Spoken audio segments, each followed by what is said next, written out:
Bloomberg is now on your dashboard. With Apple CarPlay and Android Auto, it gives you access to every Bloomberg podcast, live audio feeds from Bloomberg Radio, print stories from Bloomberg News in audio form, and the latest headlines at the click of a button with Bloomberg News Now. It's free with the latest version of the Bloomberg Business app. That's the Bloomberg Business app. Get it on your phone in the Apple App Store or on Google Play. Just download the app, connect your phone to your car, and get started.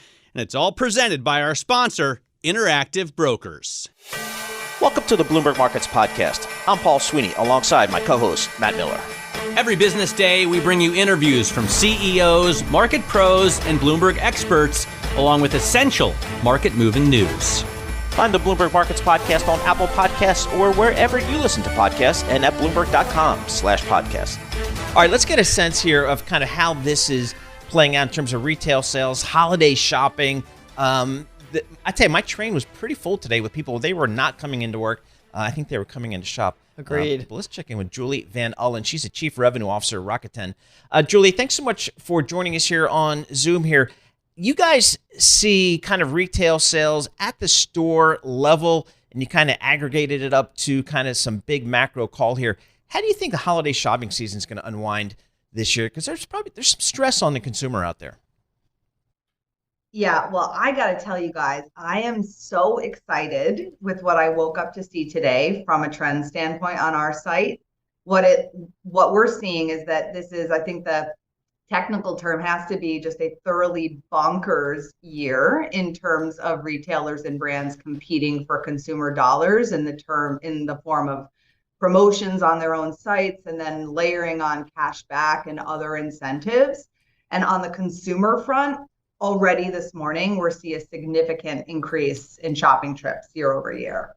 Hey, Julie, just remind the world what Rakuten does and how you guys, because you've got a bunch of stores, you log on, right, consumers, and they can get deals. Those stores pay you, right, for sending them shoppers. Just remind us how big your network is in terms of members. Yeah, we have 17 million shoppers shopping on the Rakuten site with about 4,000 partner stores. So those retailers and brands join Rakuten to attract the shoppers that are excited and rewarded to shop through Rakuten's platform to get cash back on the stores that they love so much. So one of the things I wonder when I'm talking retail is, what do you compare what you're seeing today with? Is it going back to 2019 pre-pandemic, or is it from the peak kind of coming off the pandemic? Give us some perspective so that we get a real idea of how healthy the consumer is, or whether or not retailers are feeling some pain because they're offering higher incentives than they were before.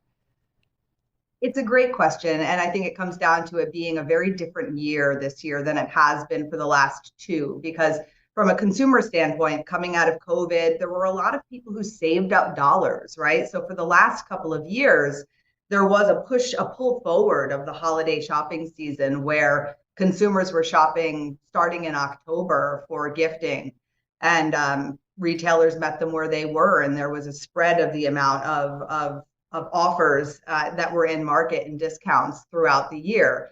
This year is a very different year because retailers knew that consumers had been patiently waiting given the different economic conditions coming into this year.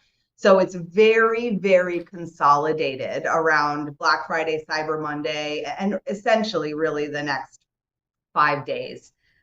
So yeah, I mean, it's just a very different look and feel this year. That said, I think brands are always cognizant about profitability. And so while we know that we need to compete for the consumer dollars, especially in a year like this year, so everyone's going to be super promotional right now, the smart brands think about how to pivot and change that up a little bit as we get into December. Hey, Julie, is there any kind of go-to category here or gift that is going to drive this year? Is there something along the electronics front? What are people buying? You're buying platform Uggs, aren't you? Buying of platform course, Uggs? you're darn right. That's the new thing. Sorry, go ahead, Julie. Who doesn't love an UGG? That's what I want. Yeah, so I mean, right now we have over 800 brands on our site offering 12% cash back on top of the amazing deals they're already offering. And I can tell you from categories that we're already seeing growth coming out of, department stores is one, health and beauty, big marketplaces. So think like Walmart and Target. And I think what you can tie that to is that the consumer isn't just looking for discretionary gifting spend. It's also how to get the best deals on essentials. Footwear to the Uggs is up. And then core retailers in the luxury space, even versus yesterday, up pretty significantly, which shows you what we, I think, already knew, which was that consumers are waiting to make those big discretionary buys for when they know the discounts and the incentives will be highest.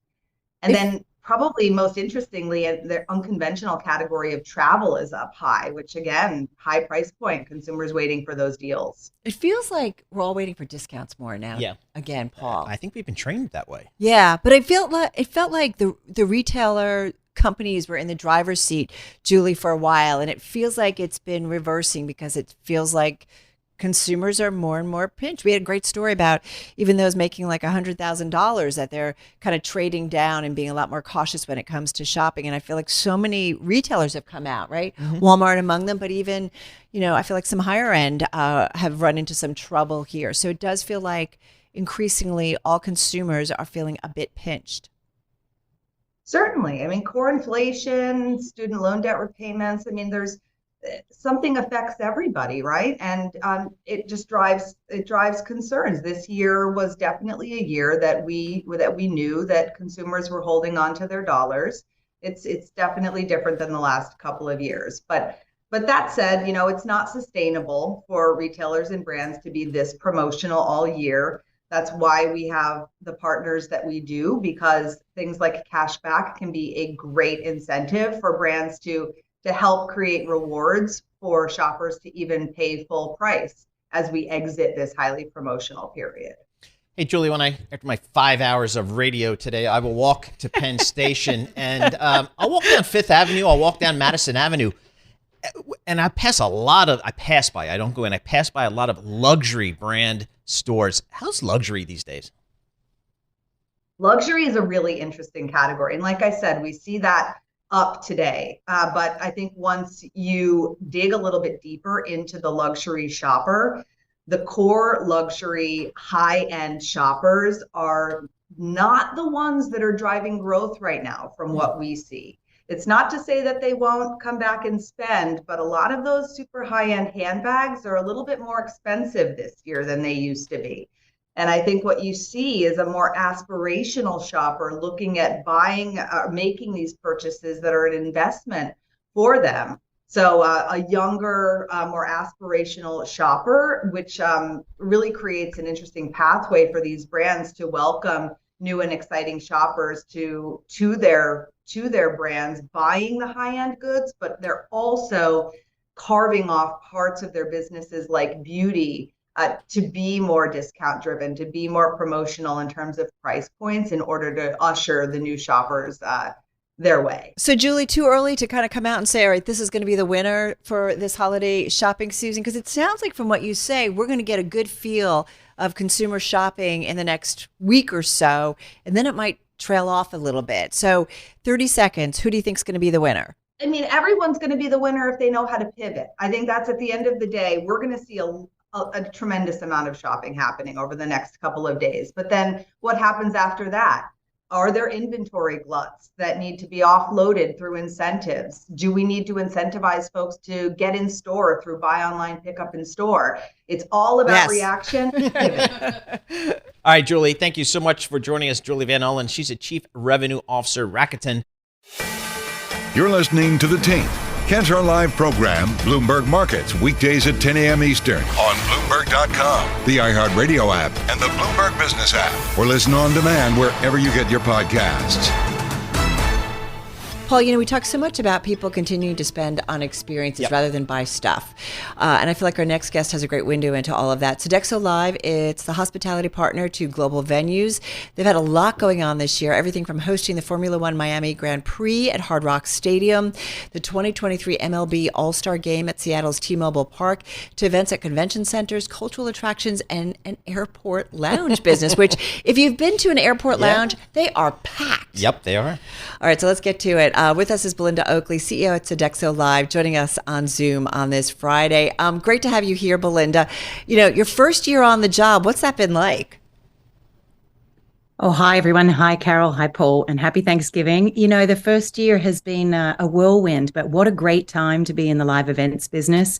I think, as you mentioned, the focus on experience continues to lead people back to those packed environments, those environments where you can do something a little different than how we used to spend our time. And to be in a bird's eye seat for that is a true gift and an honor. So, Belinda, I'm completely ignorant of your company, and you're part of the hospitality business. When I walk into a stadium, I don't know. Just get your beer and take it for granted? I just get my beer, and I just assume they're employees of the team or of the, I don't know what's.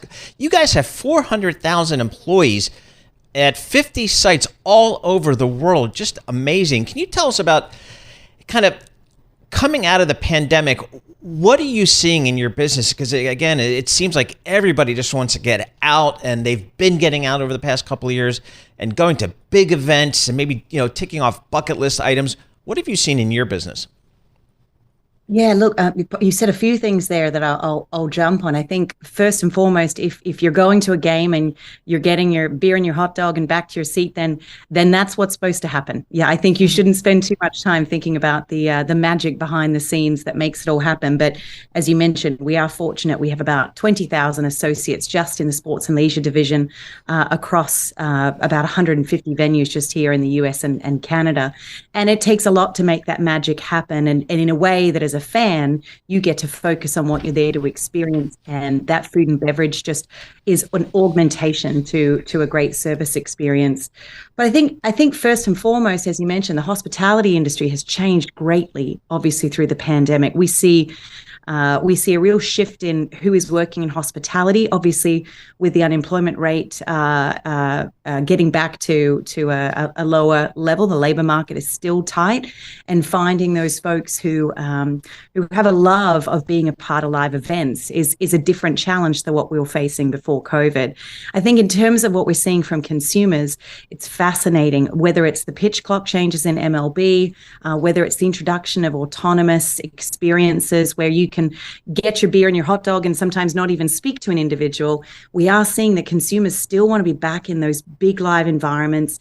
They want to actually spend more when they're there. They want to get out of their seat more often because they trust that they can get back to their seat and not miss a moment of the game. So certainly I think we've seen all the trends of pre-pandemic in terms of consumers wanting things faster, wanting to elevate their experience.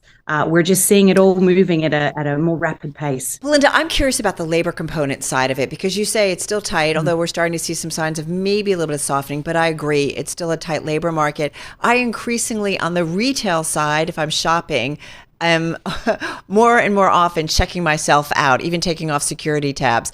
What are you guys doing? Are you increasingly more pressured to automate things in your industry because you can't find those workers?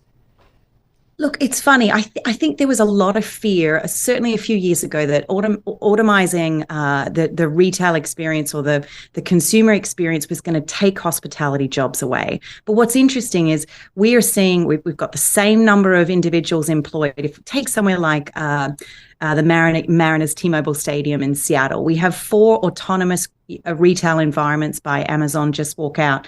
We have the same number of employees because what people are doing has shifted. I think while you're checking yourself out, the expectations of the level of service and hospitality in greeting, in going that little bit above and beyond to make sure you've had a great day, I think that need has elevated. So we're seeing the type of labor need change. I think the days of going through the checkout and not having any kind of interaction are well and truly over. That's what autonomous is for. But the spirit of service and hospitality, that is still high demand and highly sought after in an employee base. Hey, Belinda, it just seems, I'm not sure if it's just in the U.S., but certainly in the U.S., it seems to be an arms race for these stadiums. They're bigger and more luxurious and have more services. And it's not just the beer and a hot dog anymore. You can get all kinds of stuff there. How do Champagne you guys, and caviar, it exactly. feels like. How do you keep up? Who kind of drives that? Is that you guys driving it, or is that the owner of a franchise saying, I need more, I need better? Well, I think every owner of every franchise is saying, I need more, I need better, because we're all fighting for the same share of mind, I think. Now, that's a really healthy level of, I think it's a healthy paranoia to make sure that you are always trying to elevate and stay on top. We're very fortunate. We have talented teams of chefs and operators in our venues. We also get the benefit, especially doing some of these really high-end clubs and restaurants, which, of course, as the experience is elevated from hot dogs and burgers to, as you mentioned, champagne and caviar and all the rest of the local favorites. We do work with a lot of restaurateur partners. So I think ultimately who drives that constant pushing of the envelope is the fan. You look at whether it's the Food Network, today's consumer is just they have such a higher expectation of what wows. So you have to be constantly going a little bit outside of the norm, whether that is, again, you're still going to get your traditional favorites, but whether it's sweet tea fried chicken in Indianapolis or jambalaya in New Orleans, you have to bring that local flavor in. But the one thing I would say is what we have to be careful about as we continue to elevate and expand the experience is the heart of consumers coming to these events is not based on elevation. It is the experience we all remember growing up. So having those game day favorites, having them affordable for everyone to keep bringing their kids and their grandkids to these experiences, it just means we have more tiers, I would say, of what you can experience. If you want a high-end experience, you got it. If you want to come for a beer and a hot dog that won't break the bank, you got that too. Hey, 30 seconds though, you've got to feel inflationary pressures, whether it's on wages or food costs. I mean, construction costs. How difficult is that? And again, just about 30 seconds. Yeah, absolutely. I mean, you've hit it. Concrete is still through the roof, but trucking have obviously been mitigated. Inflation, we are certainly in deflation. So I think in terms of what have we done, we have learned to be much better at working in this environment. Menu engineering. We have a $20 billion purchasing network as an organization, so we get to take advantage of that scale. But I think this inflationary environment, it's going to keep switching where the pressure is. But our job and SodexoLIVE's job is to be better than the best at that. And thanks to our skill, we're able to. Looking forward to experiencing some events, certainly in the new year. Belinda Oakley, CEO of SodexoLIVE, thank you so much. Really appreciate it. You're listening to The Tape. Catch our live program, Bloomberg Markets, weekdays at 10 a.m. Eastern on Bloomberg Radio, the TuneIn app, Bloomberg.com, and the Bloomberg Business app. You can also listen live on Amazon Alexa from our flagship New York station. Just say, Alexa, play Bloomberg 1130. We get into this is another huge sports weekend here. We've got college football, NFL, professional basketball. Just a little bit. Everything's coming together. And one of the biggest areas of sports in this country over the last several years has been sports gambling. And the amount of money that is now being wagered is just extraordinary. It seems like all of the leagues, after decades and decades of trying to keep sports betting out of their business, are now opening arms and welcoming them in. And one of the players there is Charles Gillespie. He's the CEO of gambling.com. Unfortunately, he's also a graduate of the University of North Carolina. So that's a check mark against him. Tough crowd. Exactly. Hey, Charles, talk to us about just how your business has evolved over the last 3 or 4 years. It's just almost night and day. It really is. As many of the listeners will know, the Supreme Court decision in 2018 really upended the world of sports betting in the United States. We've been running this business for going on 20 years, but mainly in Europe, in the UK, Ireland, and a number of other European markets. And we had to turn the whole ship around and point it at the United States in 2018. 2019, we had just a couple of $1 million in revenue in North America. And this year we'll have our guidance is to exceed 100 million in revenue for the whole group. And we expect an absolute majority of that to come from North America. So, it's completely transformed our business, and the US is now the center of gravity for the global online gambling industry. We talked earlier about people want to experience things, but people do also want to gamble increasingly. Hey, tell us about your business, because from what I understand, I just want to understand exactly what the business model is. I mean, you guys are a provider of digital marketing services for the online gambling industry. What exactly does that mean? Lay it out for us all. So we do the same thing for online sports betting and online casinos that essentially like hotels.com does for an online hotel. You know, if you're going to travel to Paris, you're not going to go to 10 different Parisian hotel websites to find a hotel. You're going to go to a website that has all that information in one place. So, for example, if you want to bet on sports in New York, there's a variety of different options. They have different strengths. They have different bonus offers. They have different, levels of customer support, et cetera, et cetera. So you come to a website like gambling.com, but we run over 50 websites. We've also got bookies.com, casinos.com, and a number of others. And there we will show you all the information that would be relevant to you as a sports bettor or online casino customer and help you make the best decision for you in terms of where to play. So then people would leave one of our websites, they'll go to the online gambling operator's website, and they are our clients, and they pay us on a performance basis for the number of new depositing customers that we can send to them from our portfolio of websites. You know, I never thought I'd see this, Charles, but Mickey Mouse is now in the sports betting business. ESPN Bet just launched here. What does that mean for the industry, and what does it mean for you guys? Up until they launched, I think it was a lot of wait and see and speculation about whether or not this was going to be as big of a deal as everyone's making it out to be. And since they have launched and they are a client of ours, we are helping them acquire customers. The initial numbers have been spectacular, unlike anything we've ever seen before. So what's clear to us at this point is that ESPN Bet will no doubt be able to acquire customers.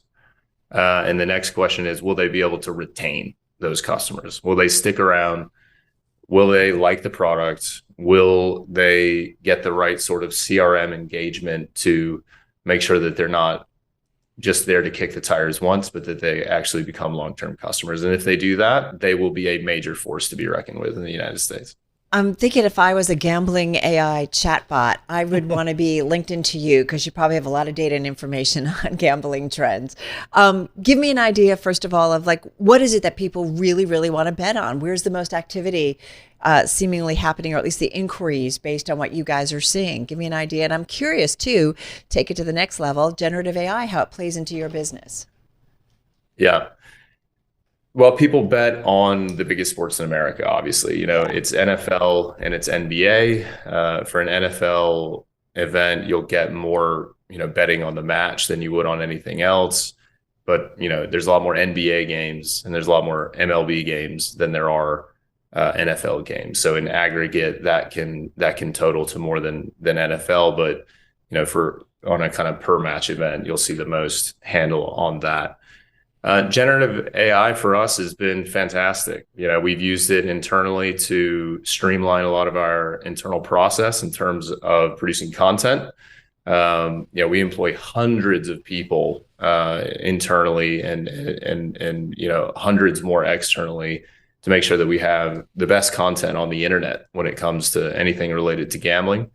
We produce an enormous amount of original content, but the generative AI can be helpful at the margins to buff and polish and check things in addition to what we do with our editors. But on the development side, in terms of just making software, it's also been hugely helpful. A developer with these co-pilot tools now is an order of magnitude more productive than they were previously. And that has all sorts of implications, and it allows us to be more ambitious in terms of the features and development plans that we can take on. Hey, Charles, thank you very much for joining us. Really appreciate it. Charles Gillespie, CEO of gambling.com. That is a NASDAQ traded company. GAMB as in boy is there, and you can check that out. And I'm just shocked at how quickly this sports betting has just exploded. Maybe I shouldn't have been, because it's always been an active, underground kind of business with huge numbers. But you're seeing all these leagues that publicly said, "Oh, we'll never associate ourselves with this sport. Kind of find it shocking a little bit. Yeah, I don't know. exactly. It feels a little bit, kind of interesting to just see it. I should point out that stock, by the way, sank about 20% when it reported earnings on November 16th. They put out their full year guidance. They affirmed it, but I think analysts think it might be on the low end. So maybe people looking for more. You're listening to The Tape. Catch our live program, Bloomberg Markets, weekdays at 10 a.m. Eastern on Bloomberg Radio, the TuneIn app, Bloomberg.com, and the Bloomberg Business app. You can also listen live on Amazon Alexa from our flagship New York station. Just say, Alexa, play Bloomberg 1130. We're going to stick with the retail sector. I'm looking at our blog, our live blog that's on the Bloomberg terminal. In-person Black Friday shopping appears relatively muted this year. Online shopping up with many sales starting days or weeks ago. Consumers looking for deals as they grapple with elevated inflation. So that's kind of our backdrop as we head to Tom McGee, who's CEO and president at ICSC. It's the industry group that, as its website reminds us, represents marketplaces and spaces where people shop, dine, work, play, and gather. So they do it all. So think shopping centers and malls and mixed-use centers and street-level storefronts. Tom is on Zoom from Los Angeles. Hey, Tom, great to be talking with you again. I'm here with Paul Sweeney. What are you hearing? Paul. Yeah. Happy Thanksgiving, happy holidays. What are you hearing as you do channel checks about what's going on in these mixed-use spaces and at malls and shopping centers? Yeah, I expect this to be a strong Thanksgiving weekend. Our expectation is there'll be $130 billion spent this weekend. That's about 4% more than last year. Consumers continue to be concerned around inflation. I was listening to your conversation with Charlie. I think he's very reflective of consumer mindset, one in focusing upon food and beverage and experiences. I mean, that will be up over the holiday season, almost 8%, 7.6%.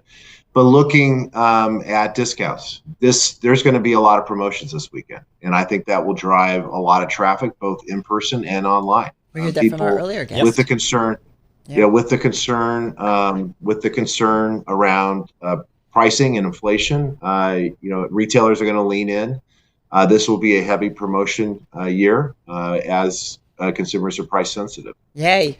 Exactly. Hey, Tom, I know you guys, ICSC, do a big survey here about what people are going to be doing over this Thanksgiving weekend and the holidays.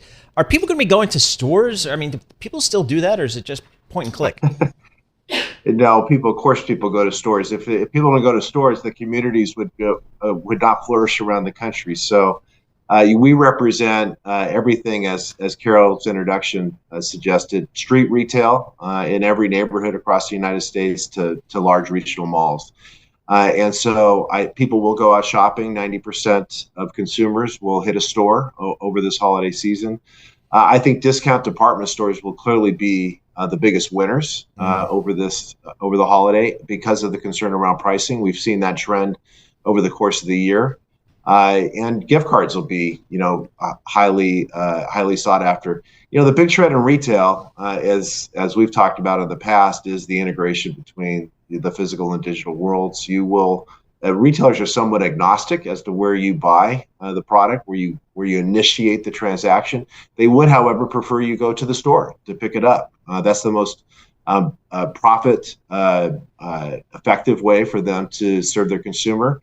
And consumers are, focused upon efficiency. And so you're really seeing those retailers that are particularly in proximity to where people live do quite well. And, occupancy is super high right now as retailers are using their stores for both traditional shopping, but also as little mini fulfillment centers. Tom, I know we talked earlier this year. I'm just curious, and just remind our audience, are we back? I'm trying to figure out, because we talked about demise of the mall for so long. So where are we, or what's the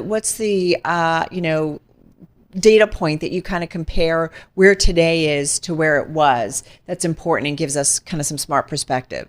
Look, I think the narrative around the demise of the mall has been in existence for 40 years. I mean, people have talked about the mall dying, and here we are today. And principally, there's about the same number of malls in the United States as there was a decade ago. There are clearly some thriving malls. There's clearly some malls that are struggling. And that is such an iconic part of people's perspective of retail.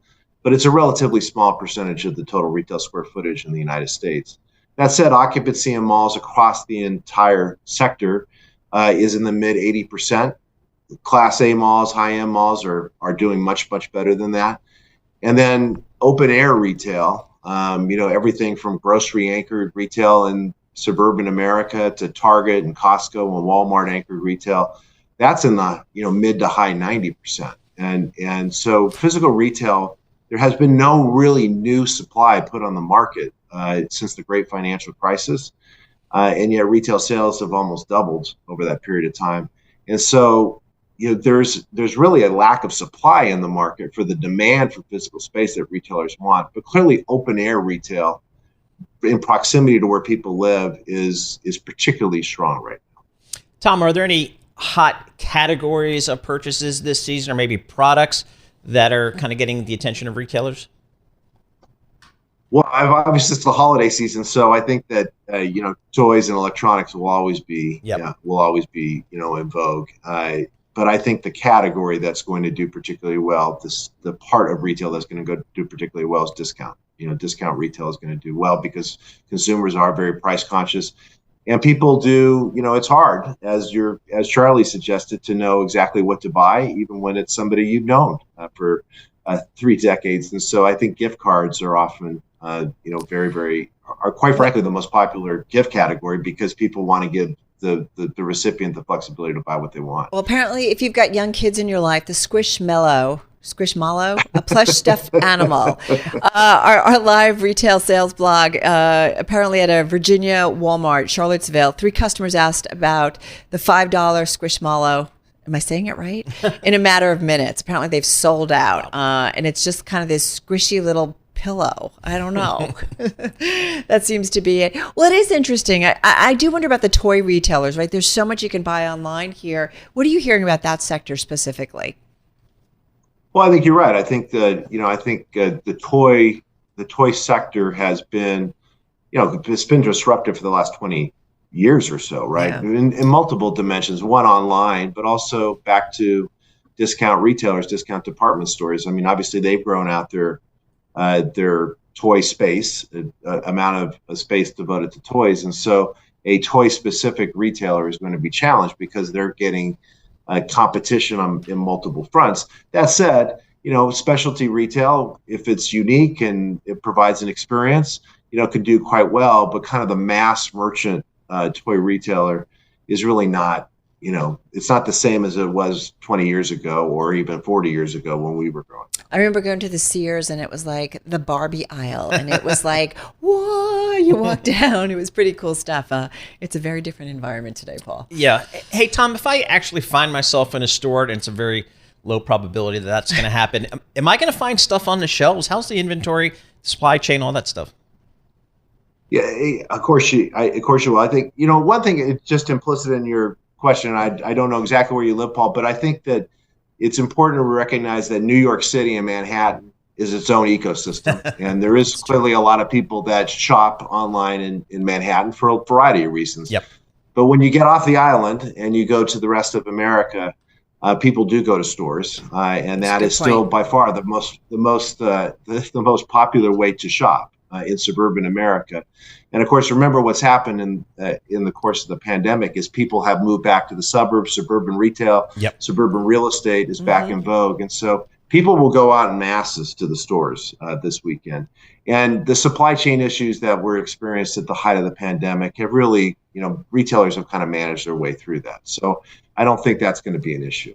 Good stuff. Yeah, interesting, right? Yeah, absolutely. It's true, that migration, right, post-pandemic of people back out to the burbs. That's a good thing for a lot of retail, traditional retail. Hey, Tom McGee, thank you so much, CEO and President of ICSC, joining us on Zoom from Los Angeles. Happy post-Thanksgiving, and I'm sure we're going to be checking in with him throughout the holiday season. Yes. Yeah, absolutely. So I can tell you the Short Hills Mall will be packed today, and they will be lined up on Route 24 waiting to get in. Where the line is like outside, like the exit? It's just extraordinary. And it's a great mall, and people still love going to that. Thanks for listening to the Bloomberg Markets Podcast. You can subscribe and listen to interviews at Apple Podcasts or whatever podcast platform you prefer. I'm Matt Miller. I'm on Twitter at MattMiller1973. And I'm Paul Sweeney. I'm on Twitter at PT Sweeney. Before the podcast, you can always catch us worldwide at Bloomberg Radio.